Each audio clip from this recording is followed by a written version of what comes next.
I'm here at the Nordic Film Days in Lübeck, and my guest today is writer and director Klaus Ha. Before we dive deeper into your film Never Alone, can you tell our viewers in just a few words what it's about? Yes, it's a story about Finland's involvement in the Holocaust. I grew up learning that Finland, fighting the Soviet Union together with Germany during the Second World War, still had no involvement in the events of the Holocaust. And sometime as a young man, I guess I was 19 or 20, I realized that there were people deported from Finland to the death camps. And I was appalled and shocked, and I felt betrayed. And this issue, this subject, did not leave me alone, and hence the film Never Alone. I think it's fascinating that there are still stories from the Second World War that are apparently not well known yet. Yeah. And was there a personal experience or encounter that inspired you to create it? I would say the experience of thinking that we were always the good guys, and then turns out we were not. It's not that simple, was sort of wake-up call for me. Then it happened when I was doing my second feature film, Mother of Mine, that we sat down like this with the producer and just spoke that what would be your dream project? What would be the theme to deal with if you could just pick and choose? And I don't remember who said it first, if it was the producer or myself who said, well, I would love to tell a story about the Finnish involvement in the Holocaust. And the other person said, are you kidding me? I was thinking about the exact same thing. Now, just to give you a little bit perspective, that was 20 years ago. So this has been a long process. It's been on the table for 20 years. It took us 5 years just to, this is often how it is in the business. People say we should work together, but it doesn't happen now. It takes a while. And we were looking for the main character for quite a while. And almost like a gift from above, the way I remember it is that 15 years ago, I was contacted by two different persons whom I didn't know, whom both said, we heard about your intent to deal with this subject, and did you read Ronnie Smoller's biography about Abraham Stiller? And I hadn't read it, and I had no idea who these persons were. I haven't kept in touch with them later, but I read the biography and felt right away like, whoa, here's our main character. This was a man, Abraham Stiller was a man who was Finnish, he was Jewish, so he kind of knew both worlds. But what was so great about him was that he was one of the people, there were several, but he was one of the people really instrumental in helping these refugees, these Jewish Austrian refugees that came to Finland. Finland was the last country in Europe to receive Jewish refugees. And first we received one ship, second ship, third ship, but by the fourth ship, the Finnish authorities said, whoa, whoa, whoa, we don't want a Jewish problem. We're talking about what? 300 people, out of, which 150 went on to the States, to Sweden, and so we're really talking about 150, 200 people there. And that was then the way they scared people with this. But anyway, when we found Abraham Stiller in this book, what was so great about him, apart from that he represented both worlds, if you will, is the fact that he was a man with a great heart. He was always helping people. He came from very poor circumstances. He married rich, so you could say his wife kept earning money, and he kept spending it on all kind of charity projects. But he had a great heart, but also a big mouth, which made him sort of a person. We know these persons when they walk in the room or you see them at a distance, you said, oh, that's a great person, but I don't want to meet him or her right now because I don't have 2 hours to spend. He had a big mouth. He was, how should I say, he could take a toll on you as well. And that the combination of big heart and big mouth, I felt was fascinating and would make a great main character. Now, it was 15 years ago when we started writing. Then it took a while, like it always does in small countries, to make a bit of a bigger film. It's going to take a while. A normal time to pull off a Finnish feature would be maybe in best case scenario 2 or 3 years, quite often 4 or 5. Sometimes you hear of projects that take 10 years. This took us 15. So luckily both the producer and I were working on separate projects, but we were always getting back to this. It was kind of a passion project, if you will. And so to present it in Lübeck right now, as we're speaking, but also just to a broader audience, is for me really quite an emotional thing. And which aspects of the biography did you emphasize in the? I would say screenplay? really what the biography brought us was the main character. Then I would say we researched different sources. But when you research long enough, you come to a point where you said, no more research, please. Like, it's happened to me before when I deal with historical subjects that kind people keep contacting you. They say, did you know this and did you know that? And at some point you just have to turn your phone on email off and say, no more of this. You need to go with where the story is taking you, because there's no way when you make a 90-minute film, or in this case 85, there's no way you can fit everything in. Even if you would make a Netflix series with 8 or 12 episodes, you have to choose your theme, you have to choose your topic. And I would say the topic of our film is still about redemption, about forgiveness, and also it's a story, for me, it's not retelling Finnish history. I know on the surface it is, like people will say, oh, we didn't know this, and that's one part of the story. But on a deeper level, this is very much a film about a helper who wanted to help, but wasn't quite able to do it. Our perception as an audience is, when we see Abraham Stiller, we say, whoa, if you hadn't done what you did, who knows how many they would have sent. In the end, they only sent 8 people, which you could say, well, that in the big picture, it's just a drop, really. But then again, these were 8 lives. And what I was reminded of, again, yesterday at the screening here in Lübeck, when I saw the film, or I saw parts of the film, is that, you know, when you work on a film for so long, you become blind to why you originally wanted to. So during the process, I think I've a little bit forgotten, you focus on the how to make the film. Then when the film is ready and you see it together with an audience, you are reminded again of the fact that these were real people. And here in Lübeck, just like in Finland, we have these, you call them stepping stones. Yeah. And you realize, just if outside of a house, there's like 5 stones or 4 stones, these are 5 or 4 destinies. And I think they're all worth taking seriously, and they're all worth to stop by and remember. And so I hope that our film will be a kind of a stepping stone of that.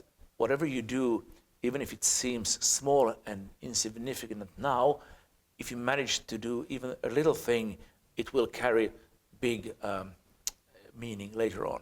Absolutely. So hence the name Never Alone, which NIE ALLEIN, which was always the working title and the title of the film.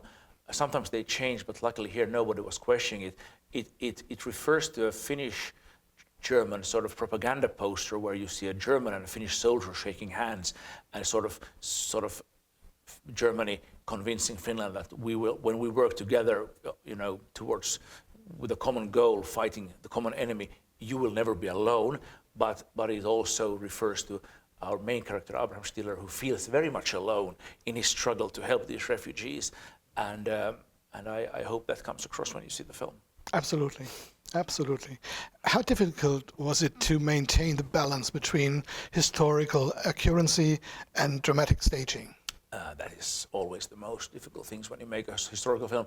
It has to do with also expectations. People naturally will expect that this will be included and this will be included.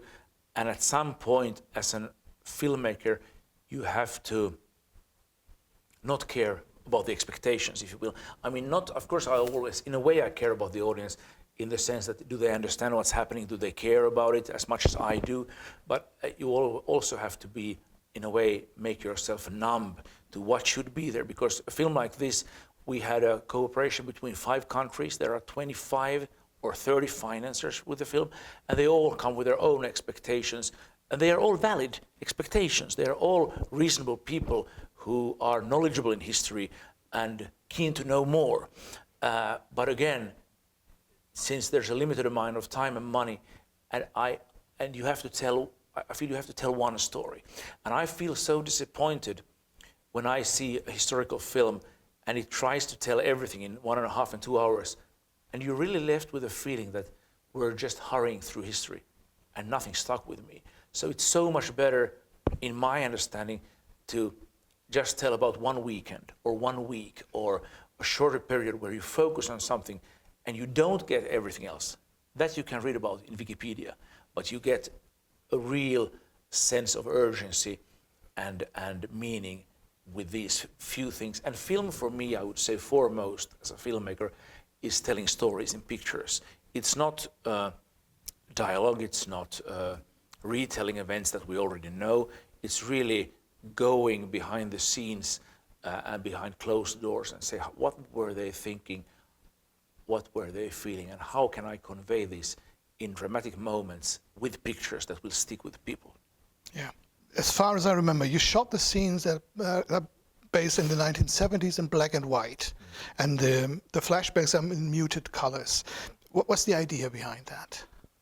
Well, the idea to separate the two time periods with black and white and color is twofold, I would say. First, it's very simple, just to keep the audience on track. Again, when I see a film with many layers and many time periods, and let's say the first 15 minutes keeps going between these time periods, and I'm not sure when I'm where, and I can't root with the characters, I'd rather take it slow and be very clear and say, this is the present and this is the past. And like when I did my first films, I had an elderly editor tell me, like, people always, and young filmmakers especially, feel that they need to start a film really fast, like to get the audience, like to go with them. You have to be really fast and inventive. He said it's really the opposite. You have to start really slow for a short while, where you get to know the character and you know what it's about. And if that takes 3 minutes or 5 minutes or even 10 minutes, that's fine. Then you can go on a roller coaster after that, and they will be with you and they'll be able to follow. So the first meaning for me and the first reason is just to be very clear. This is where we are and this is where we're going. And the second is maybe that since this is a story about memories coming to life, the present is presented very much as colorless and almost like a prison. And then when you go back and memories come back to life, colors start appearing. It's not so much symbolical still as a need to be clear and not to lose the attention. Okay. What message do you want to convey to today's viewers with Never Alone, especially in light of the current social and political developments? Yes. Well, Never Alone is very much a story about the person who follows his conscience, who feel that something is not right, and these things are presented to him. It's often when we speak about heroes, when we speak about people who did great deeds, it's not because they went out there to do great deeds, it's because they were going on with their everyday life and something sort of came in their way that provoked them or just sort of threw itself on them and they had to deal with it. It was not something they wanted, but something they had to deal with. And I think with Abraham Stiller, these events very much came sort of in his way and he had to deal with them. So I'd say the message for me very much is about that if you want to follow your conscience, you might feel very alone at the moment, but afterwards, if you do, you will have inspired other people. We look back at Abraham Stiller in Finland and we say, wow, what a guy, what can I do in my own life, be that ever so insignificant, if there's something I can do to make a difference in somebody else's life. That's good. I might have asked you that question in our last interview about One Last Deal, but I always think that having a budget, having a limited time of shooting days is mostly good for a film, but just hypothetically speaking, would you have done anything different if you had endless time, endless money, or would we still see the same film? Well, with Never Alone and Don't Tell the Producers, I said so, I would say it's both and. It was a challenge. And this, I think, goes for many Nordic filmmakers, that when you have a limited budget, you have to really pick and choose. In the end, I think it was good for the script. You had to focus. And just even when it comes to locations and sort of in historical films, you can't shoot 360 degrees like we can do right here now. You have to pick and say, we can choose to shoot in that direction. And then you have to really plan the pictures accordingly. It forces you to pick your bets. But this is nothing new in film history. Some of the best films that you love, be that from Akira Kurosawa or be that John Ford or Hitchcock, they will not have had limitless resources. And sometimes when they do, it wasn't their best works. The same goes for Steven Spielberg and Francis Coppola or Martin Scorsese. When you look at some of their earlier films, you can say, how come they're so much better? How come they're so much more inventive? And they did these marvelous things with so little. Then they got the limited resources, all the CGI and all the what have you, production design, and they're so boring. And they go on for 3 hours, and you just want to leave. So I hope, and I think this was for the good of the film. I sometimes said that when we started writing, we had gone with the wind, and we ended then up with something that was more like Casablanca. And in my understanding, Casablanca is a much better movie. Oh, absolutely. Before the Nordic Film Days, you posted a little video on Instagram from your current shooting. Can you tell a little bit what's coming there? We're making a very different movie now. Before the pandemic already, the writers Jimmy Karlsson and Kirsi Wikman, who did some of my earlier films as well, they started writing a story about a Finnish present-day hospital strike or nurses strike. The strike is coming up. Mass resignation is right behind the corner, and the film tells a story about a couple that have their firstborn child, a boy, who has a serious heart defect, and the worry of the family is that will somebody be here next week to tend to our child? So it's basically a story between a nurse and this mother, their friendship, but also how they are torn apart because of these events. And it's a story where you can about really like we all respect nurses, we all respect the work they're doing, and we all praise them when it's time for speeches and time for to do that. But then often when we plan our budgets and we plan our spendings, we forget about them. And this happens in Finland every year. During election time, you speak about the nurses and the hospitals, how they should receive more funds. And always when the election is over, it's not number 1 or number 2, it's number 14 or 35. And then next election, same thing happens again. So this is really a story about if these people caring for us, when they grow tired, who cares for us? Like where do they go and where do we go if they can't take it any longer? Oh, that's very interesting, very important. It's a very intimate story, but I think it's a very powerful one. Yeah. So anything else that's coming up? Let's finish up with a little look into the future.